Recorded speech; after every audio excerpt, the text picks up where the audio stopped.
இப்போது புதிய அறிமுகம் ஆச்சி ஹோட்டல் சாம்பார் 50 கிராம் ரூபாய் 20 மட்டுமே.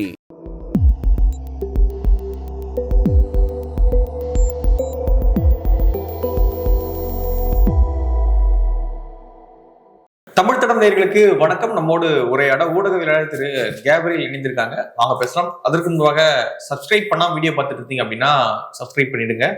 தொடர்ந்து தமிழ் தடம் சேனலுக்கு ஆதரவு தெரிவிங்க. வாங்க வீடியோக்குள்ள போலாம். வணக்கம். வணக்கம். சேலத்துல விஜய் அவர்களுடைய பொதுக்கூட்டம் கிட்டத்தட்ட ஒரு 5000 பேர் வந்து கூடியிருக்காங்க. ஏன்னா 5000 பேருக்கு தான் அனுமதியும் கொடுத்திருந்தாங்க. கெடுவாய்ப்பாக இந்த கூட்டத்திலையும் ஒருத்தர் இறந்து போயிருக்காரு. மாரடைப்பு ஏற்பட்டு வெயில் தாக்கத்தினால இறந்து போயிருக்காரு. ஸோ கூட்டத்துக்குள்ள போறதுக்கு முன்னாடி திரும்ப ஒரு உயிரிழப்பு, இந்த ஸ்பீச்சுக்குள்ள நம்ம டிஸ்கஸ் பண்ணுவோம். அதுக்கு அடுத்தது முதல்ல இந்த உயிரிழப்பு எப்படி பாக்குறீங்க? திரும்ப ஒரு உயிரிழப்பு 41+ இப்போ ஒன்னாயிருக்கா எப்படி? அதான் இப்போ என்னன்னா, முதல்ல ரொம்ப சோகமான ஒரு விஷயம். ஒரு உயிர் போயிருக்கு அப்படின்னா ரொம்ப சோகமான விஷயம், ஆழ்ந்த இரங்கல்கள். இப்ப ஒரு உயிர்ன்றது ரொம்ப ப்ரெஷியஸான ஒரு விஷயம். நம்ம லைஃப்பை நம்ம தேவையில்லாத விஷயங்களுக்கு வேஸ்ட் பண்ணக்கூடாது. விஜய் மாதிரியான ஒரு பொலிட்டீஷியன், ஒரு ஆக்டரா இருந்து பொலிட்டீஷியனா மாறி இருக்காரு. ஒரு அரசியலும் கிடையாது, ஒன்றும் கிடையாது. கூட்டத்தை கூட்டுறது மட்டும்தான் அவரோட ஒரே கொள்கை. கூட்டத்தை கூட்டுறதால என்ன பிரயோஜனம்? அவரோட ஈகோ சாட்டிஸ்ஃபை ஆகும். நான் பெரிய மாசான ஆளு, நான் தியேட்டருக்கு போனா என் படம் தியேட்டர்ல ரிலீஸ் ஆனா 100 நாள் ஓடும். அவரோட ஈகோவை சாட்டிஸ்ஃபை பண்றதுக்காக கூட்டத்தை கூட்டுறாரு.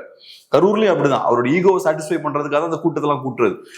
இப்படி கூட்டத்தை கூட்டும் போது வெயிலையும் மழையிலையும் மக்கள் நிக்க வைக்கும் போது இந்த மாதிரியான சம்பவங்கள் நடக்குது. இப்ப நம்ம லைஃப்ன்றது நான் சொன்ன மாதிரி ரொம்ப ப்ரெஷியஸான ஒரு விஷயம். லைஃப்பை நம்ம தியாகம் பண்றோம்னா அது ஒரு நல்ல காரியத்துக்காக இருக்கணும். ஸோ ஒரு நடிகர் பின்னாடி நம்ம போய் தேவையில்லாம நம்ம லைஃப்பை, நம்மளோட ஃபேமிலி மெம்பர்ஸோட லைஃப்பை நம்ம ரிஸ்க் பண்ணக்கூடாது. இந்த மாதிரியான விஷயங்கள் நம்ம பண்ணாம இருக்கிறது நல்லது. ஸோ நண்பர்கள்ட்ட நான் சொல்ற விஷயம் என்னன்னா, தயவு செய்து நீங்க விஜயோட வீடியோஸை நீங்க டிவியில பாருங்க, அவரோட ஸ்பீச்சை டிவியில பாருங்க. இப்படி போய் காலையில இருந்து சாயங்காலம் வரைக்கும்லாம் அங்க போய் காத்திருந்து வெயில நின்னெல்லாம் அவரோட ஸ்பீச்சை பார்க்கணும்னு அவசியம் கிடையாது. ஏன்னா அவரே பார்த்துதான் பிடிக்க போறாரு. பெரிய அப்படி ஸ்பான்டேனியஸாலாம் அங்க பெர்ஃபார்ம் பண்ண போறது கிடையாது. நீங்க பல தடவை திரும்ப திரும்ப அதை டிவியில போட்டு பார்த்துக்கலாம். இந்த மாதிரியான ரிஸ்க்லாம் டெஃபினட்டா எடுக்காதீங்க.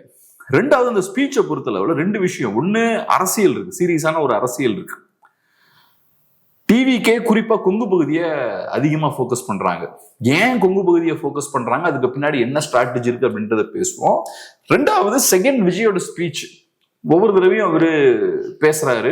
பேசும்போது சில விஷயங்கள் அதுல இருக்கும். அதுல நம்ம பேசுறதுக்கு இந்த ஸ்பீச்ல என்ன இருக்கு அப்படின்றதையும் பார்ப்போம். நான் பார்த்த லெவல்ல இது வரைக்கும் அவரோட ஸ்பீச்லயே ரொம்ப வீக்கான ஸ்பீச்னா நான் இதை சொல்லுவேன், ஒரு பொலிட்டிக்கல் பாயிண்ட் ஆஃப் வியூல இருந்து. ஆனா அவரோட ரசிகர்களுக்கு என்டர்டெய்னிங்கா இருந்துருன்னு நினைக்கிறேன். கொஞ்சம் ஏத்தி இறக்கி பஞ்ச் எல்லாம் பேசி கொஞ்சம் ரசிகர்களை குஷிப்படுத்தி இருக்காரு. எடுக்கிறாரு. ஆமா, உறுதிமொழிலாம் எடுக்கிறாரு. ஆனா அந்த ஸ்பீச்சை நம்ம எடுத்துக்கிட்டோம்னா பொலிட்டிக்கலா அதுல பெரிய சப்ஸ்டன்ஸே இல்லாம இருந்த மாதிரி இருந்தது. ஏதோ ஒண்ணு சும்மா பேசிக்கிட்டே இருக்காரு. ஆனா ஒரு சைடு என்னெல்லாம் பேசினாருன்னு நீங்க வரிசையா அடுக்கி பாத்தீங்கன்னா பெருசா ஒண்ணுமே இல்லை.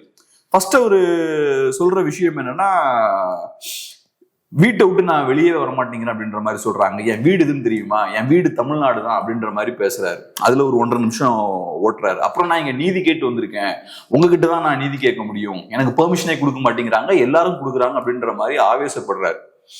இங்கேயும் பாத்தீங்கன்னா ஏன் இவருக்கு பெர்மிஷன் கொடுக்கல? 41 பேர் இறந்துருக்காங்க. அதை பத்தி அந்த மக்கள் இறந்ததுக்கு அப்புறம் பேசவே இல்லை. அதுக்கப்புறம் அவர் மேடைக்கு வந்து பேசும்போது எப்பவுமே அந்த 41 பேர் இறந்ததை பத்தி பேசவே இல்லை. இப்பவும் பாருங்க, இந்த ஒருத்தர் இறந்திருக்காரு, நம்ம அதை பத்தி பேசுறோம். அந்த 41 பேரை பத்தி நம்ம இன்னைக்கு வரைக்கும் பேசிட்டு இருக்கோம். ஆனா இந்த தலைவர் அதை பத்தி கண்டுக்கிறதே கிடையாது. 41 பேரை பத்தி பேசினதே கிடையாது. அவங்களோட போட்டோஸ், அவங்களோட தியாகம் ஏதாவது ஒண்ணு அங்கீகரிச்சிருக்காரா? அவரோட போட்டோஸை நீங்க ஸ்டேஜ்ல வைக்கலாம், எதுவுமே இது வரைக்கும் பண்ணது கிடையாது. அதனாலதான் நம்ம சொல்றோம், இந்த மாதிரியான நபர்கள் பின்னாடி போய் தேவையில்லாம உங்க லைஃபை வேஸ்ட் பண்ணாதீங்க. ஜஸ்ட் அவங்களோட ஈகோவை சாட்டிஸ்ஃபை பண்ணணும், பெரிய மாஸ் காட்டணும். இவங்களுக்கு வேற எதுவும் தெரியாது நடிகர்களுக்கு. அவ்வளவுதான் அவங்களோட ஃபுல் கெப்பாசிட்டி. இந்த நார்சிசம் மட்டும் பீக்ல இருக்கும், அதை தாண்டி வேற ஒன்றும் இருக்காது. ஸோ இதுலயும் பார்த்தோம்னா ஏதோ ஒண்ணுமே தெரியாத அப்பாவி மாதிரி நாங்க பெர்மிஷன் கேட்கிறோம், எங்களுக்கு கொடுக்க மாட்டேங்கிறீங்க. முதல்ல ரெஸ்பான்சிபிலிட்டின்னு ஒன்று எடுக்கணும்ல. ரெஸ்பான்சிபிலிட்டியே எடுக்க உங்களுக்கு துப்பு இல்லைன்னா உங்களுக்கு எப்படி பெர்மிஷன் கொடுக்க முடியும்? அப்ப நீங்க நாளைக்கும் இதை பண்றது ரெடியா இருக்கீங்கன்னு அர்த்தம். ஸோ அதனால செகண்ட் அந்த பாயிண்ட்டை பேசுறாரு. ஸோ இப்பயும் அரசியலுக்குள்ள அவரு வரல. அப்புறம் காசுக்கு ஓட்டு இந்த விஷயங்கள் பத்தி பேசுறாங்க, அதெல்லாம் இந்த தடவை செல்லாதுன்றாரு. காசை வாங்கிட்டு காதிலே விசிலடிங்க அப்படின்ற மாதிரிலாம் பேசுறாரு. உடனே ரசிகர்கள்லாம் அப்படியே பயங்கரமா கைதட்டுறாங்க. அதுக்கப்புறம் எல்லார்ட்ட இருந்தும் ப்ராமிஸ் வாங்குறாரு. இவங்களை நம்ப முடியாது, ஒரு ப்ராமிஸை வாங்கிடுவோம்னு அவங்க கிட்ட ஒரு ப்ராமிஸையும் வாங்குறாரு. அப்புறம் எங்களுக்கு அனுபவம் இல்லை அப்படின்ற மாதிரி விமர்சிக்கிறாங்க. இதான் சில சமயம் என்ன பண்றது, இவரா ஒரு விஷயத்த சொல்லிக்கிட்டு எங்களை இப்படி விமர்சிக்கிறாங்கன்னு சொல்லி அதுக்கு பதிலும் சொல்லிடுறாரு. இவரை யாரும் அனுபவம் இல்லைன்னா விமர்சிக்கல. இன்னும் அவ்வளவு மடையங்களாவ தமிழ்நாட்டுல இருப்பாங்க. புதுசா ஒரு கட்சி வருதுன்னா அனுபவம் இல்லாம தான் இருப்பாங்க, வரும்போதே அனுபவத்தோடய வருவாங்க. அப்புறம் மக்கள் உங்களுக்கு வாய்ப்பு கொடுத்தாங்கன்னா நீங்க அனுபவப்பட்டுக்கலாம், பவரை கேப்சர் பண்ணி அனுபவப்பட்டுக்கலாம். முதல்ல நீங்க ஜெயிக்க போறதெல்லாம் கிடையாது. சோ ஜெயிக்கிறதுக்கான வாய்ப்பு ஒரு கட்சிக்கு இருந்தா அனுபவம் இருக்கா இல்லையா இதெல்லாம் நிறைய கதையெல்லாம் பேசலாம். யாரும் எனக்கு தெரிஞ்சு நான் நிறைய டிவியில டிபேட் எல்லாம் பாக்குறேன், அனுபவம் இல்லைன்னா பேசல. சோ இவங்களுக்கு பஞ்சு டயலாக் பேசணும் ஸ்டேஜ்ல போய், எங்களுக்கு ஊழல்ல அனுபவம் இல்ல, இதுல அனுபவம் இல்ல, மக்கள் சேவையில எங்களுக்கு அனுபவம் இருக்கு, இந்த மாதிரி எதையாவது பஞ்சு டயலாக் பேசணும். சோ அதுக்கு இவங்களே ஒரு இஷ்யூ எடுத்துக்கிட்டாங்க, எங்களுக்கு அனுபவம் இல்லைன்னு பேசுறாங்க. சோ இந்த இஷ்யூ அவரு பேசுறாரு. சோ இந்த மாதிரி வரிசையா நிறைய விஷயங்கள் பேசிக்கிட்டே வராரு. இப்ப வரைக்கும் பாத்தீங்கன்னா இஷ்யூக்குள்ள அவரு போகல. அதுக்கப்புறம் அண்ணாவை மறந்துட்டாங்க, எம்ஜிஆரை மறந்துட்டாங்க, ஜெயலலிதாவை மறந்துட்டாங்க, இந்த விஷயங்கள்லாம் பேசுறாரு. அது அப்கோர்ஸ் எப்பவும் மாதிரி ஒரு சைட்ல டிஎம்கே அடிக்கிறது, இன்னொரு சைட்ல ஏடிஎம்கேவையும் அட்டாக் பண்றாரு. அப்புறம் நான் மற்றவங்கள மாதிரி இருக்கக்கூடிய கட்சியில, பழைய ஒரு கட்சியில நான் அதிகாரத்தை கைப்பற்றல, நானா உருவாக்கி வந்த கட்சி இது. அப்கோர்ஸ் அது சீமானும் பண்ணிருக்காரு. அப்படி இருக்கணும்னு அவசியம் கிடையாது. நீங்க அப்கோர்ஸ் ஒரு கட்சியை நீங்க ஸ்டார்ட் பண்ணிருக்கீங்கன்றதுக்காக ஊர்ல இருக்க எல்லாருமே கட்சியை தான் ஸ்டார்ட் பண்ணணும்னு அவசியம் கிடையாது. நீங்க போய் ஒருத்தங்க முன்னாடி கை கட்டி நின்னீங்களே, அவங்க கட்சி ஸ்டார்ட் பண்ணல, எம்ஜிஆர் ஸ்டார்ட் பண்ண கட்சியில அவங்க தலைவரா இருந்தாங்க, அவங்க முன்னாடி தான் நீங்க போய் கை கட்டி நின்னீங்க. சோ கட்சி ஆரம்பிக்கிறதுன்றது தேவையின் அடிப்படையில் ஆரம்பிக்க வேண்டிய ஒரு விஷயம். கட்சிக்கான தேவை இருந்தா ஆரம்பிக்கலாம், இல்லைன்னா இருக்கிற கட்சியிலேயே நீங்க ஒர்க் பண்ணலாம், அதுல ஒன்றும் தப்பு கிடையாது. அது ஏதோ பெரிய குற்றம் மாதிரியும் இவரது பெரிய சாதனை பண்ண மாதிரியும் பேசியிருந்தார். அதுக்கப்புறம் தமிழ்நாடு கவர்மெண்ட் அவுட் ஆஃப் கண்ட்ரோல்ன்ற இடத்துக்கு வராரு. சோ ஏறக்குறைய நான் சொன்ன மாதிரி 15 மினிட்ஸ் சம்பந்தமே இல்லாம இந்த விஷயங்கள்லாம் பேசி வெறுமனே கைதட்டு வாங்குறதுக்கு பேசிட்டு அதுக்கப்புறம் அவுட் ஆஃப் கண்ட்ரோல் அப்படின்ற விஷயத்துக்கு வராரு. இங்கேயும் எதுவும் டீப்பாலாம் பேசல. கவர்மெண்ட் அவுட் ஆஃப் கண்ட்ரோல்ல போயிட்டு இருக்கு, பெண்களுக்கு பாதுகாப்பு இல்லை, அப்புறம் லா அண்ட் ஆர்டர் சரியில்லை, இந்த மாதிரியான 2-3 விஷயங்கள் பேசுறாங்க. அப்புறம் டிஜிபி அப்பாயின்மெண்ட்ன்ற விஷயத்த பேசுறாரு. அது இங்க தான் பேச முடியும். இங்க பஞ்சு டயலாக் மட்டும்தான் பேசணும். அதுக்கப்புறம் தான் பாத்தீங்கன்னா வரிசையா பட்டியலிடுறாரு. நிறைய போராட்டங்கள், தூய்மை பணியாளர்கள் போராட்டம், ஆசிரியர் போராட்டம், செவிலியர்கள் போராட்டம், இந்த போராட்டம், அந்த போராட்டம், இப்படி ஏகப்பட்ட போராட்டங்கள் நடந்துட்டு இருக்கு. இதெல்லாம் நடந்துட்டு இருக்குன்னா தமிழ் மக்கள் சந்தோஷமா இருக்காங்கன்னு அர்த்தம். ஸ்டாலின் ஸ்டார், சாலின் ஸ்டார்னு பேசிக்கிட்டு இருக்காரு. சரி ரைட், இவ்வளவு போராட்டங்கள் நடக்குதுன்னு தெரியுது இல்ல, தமிழ்நாட்டுல தானே இருக்கீங்க, இதுல உங்க பங்களிப்பு என்ன? ஒரே ஒரு போராட்டத்துக்கு, அதுவும் நீங்க களத்துக்கு வரல, அவங்க நீங்க அங்க வர வச்சீங்க தூய்மை பணியாளர்கள் போராட்டக்காரர்களை. இவ்வளவு போராட்டம் நடக்குதுன்னு தெரியுது இல்ல, இதெல்லாம் நடக்கும்போது நீங்க என்ன பண்ணிட்டு இருந்தீங்க? நம்ம எப்பவும் மாதிரி எப்பவும் இருக்கிற இடத்துல நம்ம இருந்தோம். சோ அதனால இந்த எனக்கு தெரிஞ்ச இந்த இஷ்யூ பேஸ்டா பேசினதுன்னா இந்த ஒரு 2 விஷயம்தான். அதுக்கப்புறம் வாக்குறுதிகள்லாம் நாங்க தருவோம் பேசியிருந்தார்ல, கூட்டணி பத்தி எல்லாம் பேசியிருந்தார்ல, இனிமே இந்த அரித்மெட்டிக் கணக்கு கூட்டணி, இந்த அரித்மெட்டிக் கணக்கெல்லாம் அதுலயும் ஒரு பிரோஜனமும் இல்லை, அதுல என்ன பெரிய சப்ஸ்டன்ஸ் இருக்கு? இந்த 2 கூட்டணியும் செல்லாதுன்றாரு. அதுக்கப்புறம் டிவிகேவுக்கும் திமுகவுக்கும் தான் மோதல் அப்படின்றாரு. விக்கிரவாண்டியில நாங்க பொலிட்டிக்கல் பாம்பு ஒன்று போட்டோம், இப்பதான் வெடிச்சுக்கிட்டு இருக்கு, ஸ்டாலின் அவர்களே முன் வந்து ஆட்சியில பங்கு அதிகாரத்துல பங்குலாம் வேலைக்கு ஆகாது அப்படின்னு சொல்ற அளவுக்கு நாங்க அவங்களுக்கு ஒரு நெருக்கடி ஏற்படுத்திருக்கோன்றாரு. இது பேர் இந்த நார்சிசம் சொல்லுவோம்ல, அதுதான். எல்லாமே என்னால நடந்ததுன்னு சொல்ற சொசைட்டில நடக்குதுன்னா அதுக்கு ஒரு புறச்சூழல் தேவை. இன்னைக்கு எல்லாருமே அதிகாரத்துல பங்கு வேணும்னு கேட்கறாங்கன்னா அதுக்கு தேவையான புறச்சூழல் இப்ப அமைந்திருக்கு. அது காரணம், ஒரு காலத்துல திமுக அதிமுக கம்ப்ளீட்டா பொலிட்டிக்கல் ஸ்பேஸை டாமினேட் பண்ணாங்க. 90% ஓட்ஸுக்கு மேல அவங்க கையில வச்சிருந்தாங்க. அதுக்கப்புறம் சிறிய கட்சிகள்லாம் உருவாகுது. இன்னைக்கு திராவிட கட்சிகளோட ஓட் ஷேர் கம்மியாகுது. இன்னைக்கு திமுகவும் அதிமுகவும் தனியா நின்னாங்கன்னா அரௌண்ட் 50 to 60% ஓட்ஸ் தான் அவங்களுக்கு கிடைக்கும். அப்ப இந்த பிரதான திராவிட கட்சிகள் அல்லாத நிறைய கட்சிகள் இருக்காங்க. சோ இப்ப நீங்க பழையபடியே அதே மாதிரி வீக் ஆகிட்டே இருக்கீங்க. வீக் ஆகிக்கிட்டே இருக்கும்போது பழையபடியே நீங்க நான் அதிகாரத்துல எல்லாம் பங்கு கொடுக்க மாட்டேன்னு பேசிட்டே இருக்க முடியாதுல்ல. சோ இன்னைக்கு இந்த மாதிரியான டிமாண்டுக்கான தேவை ஏற்படுதுன்னா உங்களால கிடையாது சார். தமிழ்நாடு அரசியல் மாறி இருக்கு. அந்த மாற்றத்தின் வாயிலாக இந்த மாதிரியான கோரிக்கைகள் வர ஆரம்பிச்சிருக்கு. இவர் எல்லாமே இங்க தமிழ்நாடு நடக்கிறது எல்லாமே இவருனால நடந்துட்டுன்னு நினைச்சிட்டு இருக்காரு. நீங்க அங்க போய் உட்கார்ந்துருந்தீங்கன்னா ஒன்றும் நடக்காது. நீங்க வீட்டுல சும்மா இருக்கீங்க, இங்க என்ன அரசியல் மாற்றம் அதுதான் வந்துருமா? அது பொலிட்டிக்கல் பாம். அது இதெல்லாம் என்ன பொலிட்டிக்கல் லாங்குவேஜ் மாதிரியா இருக்கு? இதெல்லாம் என்ன பொலிட்டிக்கல் பாம்? ஏதாவது ஸ்கிரிப்ட் எழுதி கொடுக்குறது, ஏதாவது வந்து இங்க பேசுறது, ஃபுல்லா கையில பேப்பரு. ஸோ அதனால இன்னைக்கு பாக்குறேன், இல்லாட்டியாவது கொஞ்சம் ஒரு 4-5 பொலிட்டிக்கல் இஷ்யூஸை டச் பண்ணுவாரு. ஏதோ சம்மந்தம் இல்லாத, ஒண்ணுக்கு ஒண்ணு தொடர்பு இல்லாத ஒரு 4-5 இஷ்யூஸ் அவரு கையில் எடுப்பாரு. இன்னைக்கு ஒரு இஷ்யூவும் கிடையாது. லா அண்ட் ஆர்டர் சரியில்லை, பெண்களுக்கு சேஃப்டி இல்லை, டிஜிபி அப்பாயின்ட் பண்ணல, இந்த மாதிரி 2-3 விஷயத்தை டக்குன்னு வரிசையா சொல்லிட்டு பியூர் என்டர்டெயின்மெண்ட், மக்களுக்கு பியூர் என்டர்டெயின்மெண்டாங்க, விசில் அடிச்சுக்கிட்டே இருக்கணும், அதுக்கேற்ற மாதிரி எதையாவது பஞ்ச பேசிக்கிட்டே இருக்கிறது. இதை பாக்குறதால ஒத்த பைசாக்கு யாருக்கும் பிரயோஜனம் கிடையாது. எனக்கு அதுதான் எனக்கு கோபமா இருக்கு. இதை பார்க்க போய் ஒரு உயிரிழப்பு நடந்திருக்கு. ஒரு உயிர்ன்றது சாதாரண விஷயம் கிடையாது. அந்த இறந்தவருக்கு இன்னைக்கு புரிதல் இல்லாம இருக்கலாம், நாளைக்கு அவருக்கு புரிதல் ஏற்பட்டு இதுல இருந்தெல்லாம் மீண்டு வந்து பெரிய விஷயங்கள் பண்ணலாம். ஆனா இங்க போய் உயிரை விட்டுருக்காரு பாருங்க. இந்த ஒரு மீட்டிங்ல போய் 41 பேர் கரூர்ல போய் உயிரை விட்டுருக்காங்க பாருங்க. சின்ன குழந்தைகள், அவங்களுக்கு எல்லாம் ஃபியூச்சர்ல எவ்வளவு லைஃப் இருக்கு, எவ்வளவு ஆண்டுகள் இன்னும் வாழ்ந்திருக்கணும் அவங்க எல்லாம். இவரோட இந்த ஸ்பீச்சை கேட்டு என்ன ஆக போகுது? இப்ப என்ன பெருசா என்ன பொலிட்டிக்கல் பாம் இங்க டிராப் பண்ணிட்டாரு இந்த ஸ்பீச்ல? விஜய் பார்க்க போறதுதான் அவங்கலாம். பாருங்க, டிவியில பாத்துட்டு போலாமே. அவர் என்ன கடவுளா? நேர்ல தான் பார்த்து அவர்கிட்ட நம்ம தரிசனம் பெறணுமா என்ன? நம்மள மாதிரி ஒரு மனிதர் தானே, நம்மள மாதிரியே ரத்தமும் சதையும் உள்ள ஒரு மனிதர் தானே. இப்போ வழிகாட்டு நெறிமுறைகள் எல்லாம் போட்டாங்க, அதன்படிதான் வந்து நிறைய எங்களுக்கு நெருக்கடி எல்லாம் தராங்க அப்படின்னு அவரே மடியில பேசுறாரு. அப்படி இருக்கும்பொழுது அவ்வளவு வழிகாட்டு நெறிமுறை போட்டு அவ்வளவு நெருக்கடி கொடுத்தோம் ஒருத்தர் உயிரிழக்கிறார் அப்படின்னா, இது எதுவுமே பண்ணாம இருந்தா விஜய் அவர்களுடைய கூட்டத்துல என்ன நடக்கும் அப்படின்னு கற்பனை பண்ண முடியும். இப்ப வந்து இது வந்து நம்ம ஒண்ணு புரிஞ்சுக்கணும், ஏதோ விஜய்க்கு பெரிய கூட்டம் இருக்கு, பெரிய மாஸ் இருக்கு, அதனாலதான் அதெல்லாம் நடக்குதுன்னு நம்ம பார்த்துக்க கூடாது. ஒரு பொலிட்டிக்கல் பார்ட்டி வேற, ஒரு ஃபேன் கிளப் வேற. இவங்க ஒரு ஃபேன் கிளப் மாதிரி தான் ஆப்ரேட் ஆயிட்டு இருக்காங்க. ஒரு பொலிட்டிக்கல் பார்ட்டி இருக்குன்னா, ஒரு 1 லட்சம் பேர் அவங்க மொபிலைஸ் பண்றாங்கன்னா, அதை ஆர்கனைஸ் பண்றதுக்கு 5000 பேர் இருப்பாங்க. அந்த கட்சி கிட்ட ஸ்ட்ராங்கா இறங்கி ஒர்க் பண்றது கேடஸ் ஒரு 5000 பேர் இருப்பாங்க. அவங்க எக்ஸ்ட்ரா ஒரு 1 லட்சம் பேர் அவங்க ஆர்கனைஸ் பண்ணுவாங்க. அப்படி இருந்தாதான் ஆர்கனைஸ் பண்ண முடியும். சோ அப்ப அந்த 5000 பேர் ஐடியாலஜிக்கல் ட்ரிவனா இருப்பாங்க. இல்லைன்னா திமுக அதிமுக எடுத்துக்கிட்டீங்கன்னா பிசினஸ் ட்ரிவனா இருப்பாங்க. இப்ப திமுகவுக்கு ஒரு பேட்டர்ன் இருக்கும். ஒரு பை கொடுக்குறாங்க, நம்ம பாக்குறோம்ல, ஒரு பை கொடுக்குறாங்க. அந்த பையில ஜூஸ் இருக்கு, தண்ணி பாட்டில் இருக்கு, மிக்சர் இருக்கு, இனிப்பு இருக்கு, அப்புறம் வரவங்களுக்கு ஒரு ட்ரெஸ் கொடுக்குறாங்க, டிஷர்ட்டோ ஷர்ட்டோ கொடுக்குறாங்க, பெண்கள்னா சாரி கொடுத்துட்றாங்க, இதெல்லாம் கொடுக்குறாங்க. சோ அதுக்கு ஒருத்தர் பொறுப்பா இருப்பார். ஒரு 50 பேர் இருக்காங்கன்னா அந்த 50 பேரையும் ஒரு வேன்ல கூட்டிட்டு வந்து அவர் அங்க உட்கார வச்சு அவங்களுக்கு இதெல்லாம் கொடுத்து வாங்கிட்டு எஸ்கேப் ஆயிடக்கூடாது, உட்கார்ந்துருக்கணும். அதெல்லாம் கரெக்டா மானிட்டர் பண்றதுக்கு ஒரு சிஸ்டம் வச்சிருக்காங்க. சோ அங்க குழப்பம் வராது. சிஸ்டமேட்டிக்கா ஆர்கனைஸ் பண்றதுக்கு ஒரு ஆள் இருக்காரு. இப்ப என்டிகே மாதிரியான ஒரு பார்ட்டிக்கு நான் சொன்ன மாதிரி ஐடியாலஜி ட்ரிவன் கேடர்ஸ் இருப்பாங்க. சோ அவங்க பாத்தீங்கன்னா ஆர்கனைஸ்டா இருப்பாங்க. அவங்களை ஆர்கனைஸ் பண்றது எது? ஐடியாலஜி.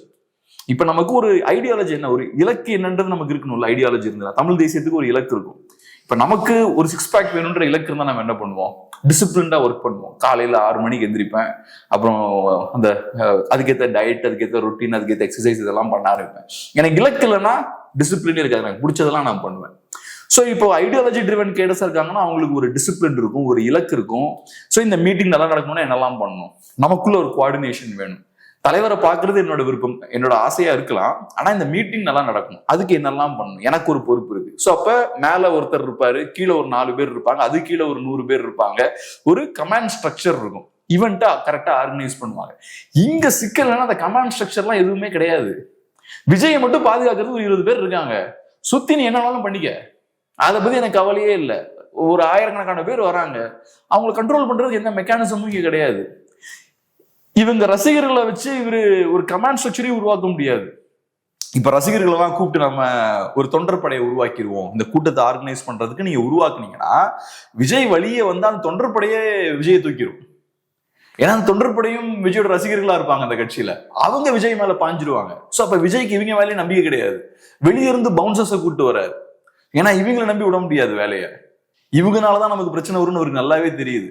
சோ அப்ப நீங்க எப்படிதான் ஆர்கனைஸ் பண்ணுவீங்க? சோ அங்கதான் பிரச்சனை ஆரம்பிக்குது. விஜய்க்கு பெரிய கூட்டம் எல்லாம் கிடையாது, இதே கூட்டம் மற்ற தலைவர்களுக்கும் வரும். இதை விட பெரிய கூட்டத்தான் தமிழக அரசியல் பார்த்திருக்கு. அப்பெல்லாம் இந்த மாதிரியான பாதிப்புகள் ஏற்படல. 2வது, அங்க வர கூட்டமும் விஜயை பார்க்கணுன்ற நோக்கத்திலே வரமாட்டாங்க. நான் ஃபர்ஸ்டே பேசின மாதிரி ஏதோ இவர் கடவுள் மாதிரி இவர்கிட்ட இருந்து அப்படியே ஆசி பெறணுன்றதுக்காக வர மாதிரி யாரும் வரமாட்டாங்க. அவங்க வரவங்க அரசியலுக்காக வருவாங்க. ஸோ அவங்க இந்த மாதிரி பறக்க மாட்டாங்க. இந்த ரசிகர்கள் பார்த்தோம்னா விஜய் எங்க இருக்காரோ அப்படியே காந்தத்தை நோக்கி அப்படியே இரும்பு போற மாதிரி நெருக்கிட்டு அப்படி போறது. அதனாலதான் இந்த பாதிப்புகள்லாம் வருது. ஸோ முதல்ல நீங்க பொலிட்டிக்கலான ஆட்கள் கிடையாது. ரெண்டாவது இந்த கட்சிக்கு ஆர்கனைஸ் பண்ற கெப்பாசிட்டியும் கிடையாது. இது ரெண்டும் இல்லாம ஒரு கூட்டம் சேரும் போதுதான் டிசாஸ்டர்ல போய் அது முடியுது. இப்ப இந்த பெரிய விக்டிம் மாதிரி பேசிட்டு இருக்காங்க. என்ன விக்டிம் இவங்க? 41 பேர் இறந்துருக்காங்க. இப்ப வரைக்கும் உங்களுக்கு ஒரு ரெஸ்பான்சிபிலிட்டி எடுக்க முடியல. ஒரு ரெஸ்பான்சிபிலிட்டி கூட எடுக்க முடியலன்னா உங்களுக்கு எதுக்கு இன்னொரு சான்ஸ் கொடுக்கணும்? என்கிட்ட இதே அலோவ் பண்ணக்கூடாது. இதை அலோவ் பண்ணாம இருந்திருந்தா நீங்க ஒரு உயிர் தப்பிச்சிருக்கும்ல.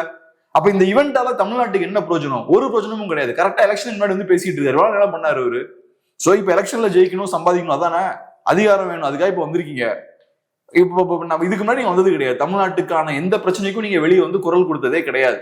நீங்க இப்ப உங்க அதிகார வெறிக்காக வெளில வருவீங்க. ஒருத்தர் உயிரை விட்டுருக்காரு. அதுக்கு இது நடக்காமலே இருந்திருக்கலாமே, அந்த உயிர் தப்பிச்சிருக்குமே. அவங்களோட ஃபேமிலி வருத்தப்பட்டிருக்க மாட்டாங்களே, ஃப்ரெண்ட்ஸ் வருத்தப்பட்டிருக்க மாட்டாங்களே, அவருக்கு ஒரு ஃபியூச்சர் இருந்திருக்குமே. அது போச்சு இல்ல இப்ப. சோ இவங்களுக்கு இதை விட அதிகமான இருக்கணும். இது கம்மி. இப்போ ஒரு முடிவா என்ன சொல்றாரு அப்படின்னு பாத்தீங்கன்னா டிஎம்கே வர்சஸ் டிவிகே தான் அப்படின்றத சொல்றாரு. அதுக்கப்புறம் வந்து நீங்க ஸ்டாலினை நம்புறீங்களா அல்லது விஜய் நம்புறீங்களா அப்படின்னு வந்து கேட்கிறாரு. ஸோ எப்படி பாக்குறீங்க? திரும்ப அந்த நரேட்டிவ் இங்கேயுமே வந்து டைரக்டா எடப்பாடி அவர்களை டார்கெட் பண்ணல, ஏடிஎம்கே வார்த்தை யூஸ் பண்ணல, பிஜேபி வார்த்தை யூஸ் பண்ணல, எதுவுமே யூஸ் பண்ணல. இந்த ஸ்பீச்சிலுமே வந்து ஓவராலா வந்து பார்க்கும்போது டிஎம்கே வர்சஸ் டிவிகே அப்படிதான் கொண்டு போறாரு. ஸ்டாலின்றாரு, விஜய்ன்றாரு, திமுகன்றாரு, டிவிகேன்றாரு. ஸோ இங்கேயுமே அந்த நரேட்டிவ் கரெக்டா கொண்டு வந்திருக்காரா? இங்க ஏடிஎம்கேவும் மைனஸ். இந்த தடவை ஏடிஎம்கேவும் ரொம்ப சீன் இல்லை. ஏடிஎம்கேன்ற வார்த்தையை பயன்படுத்தல. ஏன்னா கொஞ்சம் அடி இந்த தடவை கொஞ்சம் பலம் போல அப்படின்ற மாதிரி ஏடிஎம் கிட்ட ஃபர்ஸ்ட் போனாங்க. அதுக்கப்புறம் ஏடிஎம்கே பெருசா சீன் இல்லை. நம்ம திமுகவை மட்டுமே வச்சுப்போம். திமுக வர்சஸ் தீயசக்தி, தீயசக்தி திமுக வர்சஸ் டிவிகே அப்படின்ற மாதிரி நரேட்டிவா அவங்க கொண்டு போறாங்க. ஸோ அவங்க செட் பண்ண முயற்சி பண்ற நரேட்டிவா அவங்க முன்வைக்கிறாங்க. அரசியல் களம்ன்றது அதிமுகவுக்கும் திமுகவுக்கும் தான் மோதல். இவங்க நரேட்டிவா செட் பண்றாங்க. சண்டைன்றது எங்களுக்கும் திமுகவுக்கும் தான் அப்படின்ற மாதிரி செட் பண்றாங்க. அதுவும் குறிப்பா இந்த நரேட்டிவுக்கான தேவை கோயம்புத்தூர்ல அதிகமா இருக்கு. கோயம்புத்தூரை பொறுத்தளவுல 24ல திமுகவுக்கு ஃபேவரபிளான ஒரு பொசிஷன் இருக்குது. பாஜக தனியா நிக்கிறாங்க, அதிமுக தனியா இருக்காங்க. கமலஹாசனும் பலவீனப்பட்டு போயிட்டாரு. அப்ப அவரோட அரசியல்லாம் உடஞ்சு போச்சு. ஏன்னா திமுக எதிர்ப்பு அரசியலை பேசிட்டு திமுகவோட பேசி இருந்தா யார் ஓட் போடுவா? ஃபர்ஸ்ட் திமுகவை எதிர்த்து பேசும்போது மக்கள் ஓட் போட்டாங்க. இப்ப நீங்க திமுகவோட ஐக்கியமானதுக்கு அப்புறம் உங்களுக்கு ஓட் போட மாட்டாங்க. ஸோ அப்ப கமல் ஃபேக்டரும் இல்லை. 2024ல கம்ப்ளீட்டா ஸ்வீப் பண்ணிட்டாங்க டிஎம்கே. இப்ப கம்ப்ளீட்டா மாறிடுச்சு. ஒண்ணு கமல் ஃபேக்டரும் இல்லை, ரெண்டாவது அதிமுக பாஜக பார்த்தோம்னா ஒண்ணு சேர்ந்துடுறாங்க. இப்ப ஓட்ஸ், ஆன்டி டிஎம்கே ஓட்ஸ் இப்ப கன்சாலிடேட் ஆயிருச்சு. ஸோ இப்ப கமல் செஞ்ச வேலையை செய்யறதுக்கு ஆள் வேணும். கமல் என்ன பண்ணாரு? Anti DMK ஓட்ஸை உடைச்சாரு. 2021ல 19ல அந்த ஓட்டை உடைச்சாரு. ஆன்டி டிஎம்கே பொலிட்டிக்ஸை பேசி அந்த ஓட்ஸை வந்து அப்படி உடைச்சாரு. இப்போ என்ன ஒண்ணுன்னா பாஜக தனியா எல்லாமே சேர்ந்துட்டாங்க. ரெண்டாவது கமலும் இல்லை. ஸோ அதனால விஜயை நம்பிதான் கொங்கு பகுதியில திமுக இருக்காங்க. கொங்கு பகுதி ரொம்ப முக்கியம். திமுக இப்ப கொங்கு பகுதிக்கு அதிக முக்கியத்துவம் கொடுத்துட்டு இருக்காங்க. ஏன்னா எப்பவுமே பொருளாதார பலம் படைத்த பகுதிகளுக்கு அதிக முக்கியத்துவம் கொடுப்பாங்க. ஏன்னா அந்த அந்த பகுதியில் நீங்க கைப்பற்றும் போதுதான் உங்களுக்கும் எக்கனாமிக் பவர் கிடைக்கும். இப்ப குஜராத்தை பிஜேபி கைப்பற்றும் போது அங்க இருக்கிற எக்கனாமிக் பவர் ஓவராலா பிஜேபிக்கு வருது. மோடி அதுக்கப்புறம் பிஎம்ல ஆகுறாரு. ஸோ அந்த இதை யூஸ் பண்ணி தான் யூபியில இருந்து ஏன் வராங்க? ஏன்னா யூபியில தான் பாப்புலேஷன் ரொம்ப அதிகமா இருக்கு. ஸோ யூபியில இருந்து வரக்கூடிய லீடர்ஸ் பிரைம் மினிஸ்டர் ஆகுறதுக்கு நிறைய வாய்ப்பு இருக்கு. அந்த மாதிரி இப்ப கொங்கு பகுதியை ஃபோக்கஸ் பண்றாங்க. உங்களுக்கு தெரியுது கொங்கு பகுதியில இருந்து அதிமுகவுக்கு ஸ்ட்ரென்த் கிடைக்குது, அதை உடைக்கணும். ரெண்டாவது அதை நம்ம கைப்பற்றணும் அப்படின்ற அந்த வேகம் இருக்கு. மூணாவதா திமுகல இந்த பெரிய பலம் படைத்த தலைவர்களும் அங்க இருக்காங்க கொங்கு பகுதியில. இவங்க எல்லாம் இருந்தாலும் சூழல் திமுகவுக்கு ஃபேவரபிளா இல்ல. விஜய் கணிசமா ஓட்டை உடைச்சாதான் திமுகவால கொங்கு பகுதியில ஜெயிக்க முடியும். ஆன்டி டிஎம்கே ஓட்ஸை உடைக்கணும். ஆன்டி டிஎம்கே ஓட்ஸ் திமுகவுக்கும் பாஜகவுக்கும் அதிமுகவுக்கும் போகக்கூடாது. இது எந்த அளவுக்கு ஒர்க் ஆகும்னு எனக்கு தெரியல. ஏன்னா ஏற்கனவே கோயம்புத்தூர் மக்கள் ஏமாந்துருக்காங்க கமல் கிட்ட. திருப்பி இன்னொரு தடவை ஏமாறுவாங்களான்னு எனக்கு தெரியல. ஆனா ஏமாறவே மாட்டாங்கன்னு நம்ம சொல்ல முடியாது. ஏன்னா இப்பவும் பாத்தீங்கன்னா கூட்டமா போய் பாக்குறாங்க விஜய. ஆனா இதுதான் ஸ்ட்ராட்டஜி. ஸோ அதனாலதான் செங்கோட்டையனை உள்ள கொண்டு வராங்க. வேற எந்த மாவட்டத்துல இருந்து முக்கியமான தலைவர்களாம் உள்ள கொண்டு வரலையே. செங்கோட்டையனா கரெக்டா அங்க இருந்து கோபில இருந்து உள்ள கொண்டு வராங்க. அது போக கோயம்புத்தூரை மையமா வச்சு, கொங்கு பகுதியை மையமா வச்சு நிறைய ஆக்டிவிட்டீஸ்ல ஈடுபடுறாங்க. இனியும் நிறைய பண்ணுவாங்க. கரூரும் அதோட ஒரு வெளிப்பாடு தான். பயங்கரமான இம்பாக்ட் அங்க ஏற்படுத்தணும்னு முயற்சி பண்ணதுலதான் அப்படியான ஒரு சம்பவம் நடந்தது. ஸோ இவங்க கொங்கு பகுதிக்கு அதிகமான முக்கியத்துவம் கொடுக்குறாங்க, ஃபியூச்சர்லயும் கொடுப்பாங்க. திமுக கொங்கு பகுதியில் நல்லா பெர்ஃபார்ம் பண்ணணும்னா விஜய் தேவை. விஜய் இல்லாம அவங்க நல்லா பெர்ஃபார்ம் பண்ண முடியாது. விஜய் ஓட்ட உடைக்கலன்னா முடிஞ்சது திமுகவுக்கு. இப்போ இன்னொரு விஷயம் அதில் சொல்றாரு, காசு கொடுப்பாங்க, அதை வாங்கிட்டு நீங்க டிவி கேக் போடுங்க அப்படின்றாரு. உங்க காசு தானே அது அப்படின்றாரு. ஒரு கட்டத்துல வந்து என்ன சொல்லுவாங்க அரசியல்வாதி அப்படின்னா, காசு வாங்காதீங்க அப்படின்னு சொல்லுவாங்க. இப்ப என்ன சொல்றாங்க அப்படின்னா, காசு வாங்கிக்கோங்க அப்படின்றாங்க. ஸோ நார்மலைஸ் பண்ற வேலையா இல்ல எப்படி பாக்குறீங்க? இதான் ரியாலிட்டியா அப்படின்னு பாக்குறீங்களா? எனக்கு தெரிஞ்சு அதுல ஒன்றும் பெரிய குறையா எனக்கு தெரியல. ஓகே, டெக்னிக்கலா காசு வாங்கக்கூடாது, அதுதான் நமக்கு ரெஸ்பெக்ட். இப்போ ஒருத்தனை மட்டும் காசு கொடுக்குறான்னா காசு வாங்கக்கூடாது. அது நமக்கு இன்னொருத்தன் போய் நம்ம காசு வாங்குறது அவ்வளவு மரியாதையா இருக்காது, ஓட்டு போடுறதுக்காக. ஆனா இந்த லாஜிக்லாம் நம்ம உட்காந்து பேசிட்டு இருக்கலாம். ஆனா சாதாரண நாட்களுக்கு என்னென்ன பிரச்சனை இருக்குன்னு நமக்கு தெரியாது. நம்ம மாநிலத்திலயும் சரி நாட்டிலையும் சரி ரொம்ப கஷ்டத்துல இருக்க மக்களும் இருக்காங்க. ஸோ அவங்க கிட்ட போய் நம்மளோட வேல்யூ சிஸ்டம் அவங்க மேல புகுத்த முடியாது. நம்ம எத்திக் பேசி, ஆமா, நம்ம எத்திக்ஸை சில எத்திக்ஸை நம்ம ஃபாலோ பண்றோம்னா நம்ம கம்ஃபர்டபுளா இருக்கும். அதை ஃபாலோ பண்றதால நமக்கு பெரிய இழப்பு கிடையாது. ஆனா நம்ம ஃபாலோ பண்ற அதே எத்திக்ஸையும் வேல்யூவும் அவங்க ஃபாலோ பண்ணாங்க, அவங்களுக்கு நிறைய இழப்பு இருக்கும். அவங்களுக்கு வேற மாதிரியான பாதிப்பை கூட அதை ஏற்படுத்தலாம். அதனால நம்ம அடுத்தவங்க மேல இந்த வேல்யூஸ் எல்லாம் பயங்கரமா புகுத்த முடியாது. ஒரே அளவுகோல் எல்லாருக்கும் எல்லாம் வைக்க முடியாது. ஏன்னா நமக்கு வரதை விட அவங்களுக்கு பாதிப்பு அதிகம் இல்ல.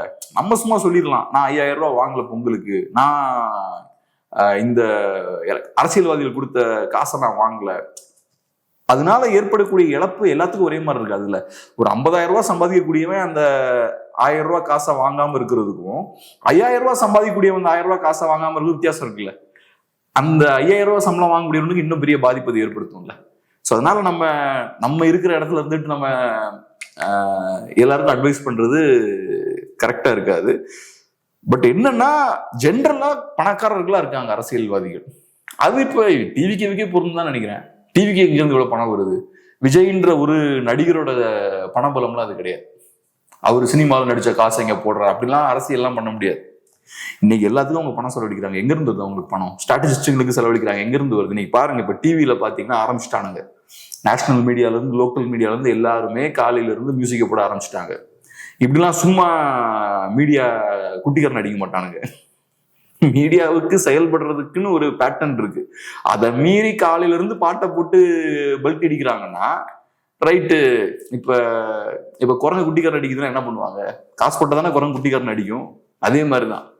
ஸோ அதனால இந்த டிவிக்கோட பொலிட்டிக்ஸும் அந்த அரசியல் விளையாட்டோட ஒரு எக்ஸ்டென்ஷன் தான். அது ஏதோ பெரிய தூய அரசியல்லாம் இவங்க பேசல. இவங்களும் அதே மாதிரியான இதுதான். இவங்களும் பணத்தை எல்லாம் பண்றாங்க. இவங்க என்ன கொள்கை பேசி கோட்பாடு பேசி தொண்டர்களை களத்துல இறக்கி விட்டு தொண்டர்களோட ஸ்ட்ரென்த்தோட எல்லாம் பண்றாங்க. இதுவும் ஒரு விதமான ஒரு பணம் சார்ந்த ஒரு பொலிட்டிக்ஸ் தான் இவங்களும் பண்றாங்க. நீங்க நிஜமாவே மக்கள் பொலிட்டிக்ஸ் பண்றீங்கன்னா நீங்க எதுக்கு ஸ்ட்ராட்டஜிஸ்டுகள் உள்ள வச்சிருக்கீங்க? முதல்ல உங்களுக்கு புரிதல் இருக்கும். ரெண்டாவது ஸ்ட்ராட்டஜிஸ்ட்லாம் தேவையில்லை. சூப்பரான ஸ்ட்ராட்டஜிஸ்டுங்களாம் அவங்க தொண்டர்ல இருந்தே வெளில வருவாங்க. அவங்க சொல்ற ஸ்ட்ராட்டஜி எல்லாம் வேற மாதிரி இருக்கும். நான் பாக்குறேங்க இந்த ஜல்லிக்கட்டு போராட்ட டைம்லலாம் ஒவ்வொரு பிரச்சனைக்கும் சொல்யூஷன் மக்களே கண்டுபிடிச்சிருவாங்க.